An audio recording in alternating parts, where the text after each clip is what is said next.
তুমি চলে যাবে বলতে বুকের মধ্যে পাড় ভাঙার শব্দ শুনি। উঠে দাঁড়াতেই দুপুরের খুব গরম হাওয়া বয়, মার্সির কাজ ভাঙতে শুরু করে। দরজা থেকে যখন এক পা বাড়াও, আমি দুই চোখে কিছুই দেখি না।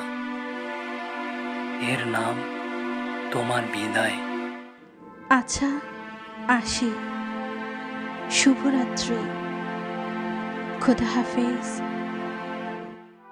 তোমাকে আরেকটু বসতে বললেই তুমি যখন মাথা নেড়ে না না বলো, সঙ্গে সঙ্গে সব মাধবীলতার ঝোপ ভেঙে পড়ে। তুমি চলে যাওয়ার জন্যে যখন সিঁড়ি দিয়ে নামতে থাকো, তৎক্ষণাৎ পৃথিবীর আরো কিছু বনাঞ্চল উজাড় হয়ে যায়। তুমি উঠোন পেরোলে আমি কেবল শূন্যতা শূন্যতা ছাড়া আর কিছুই দেখি না।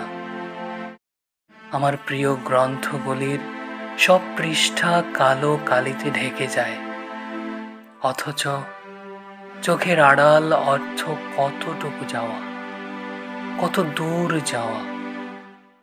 হয়তো নীলক্ষেত থেকে বনানী, ঢাকা থেকে ফ্রাঙ্কফুর্ট।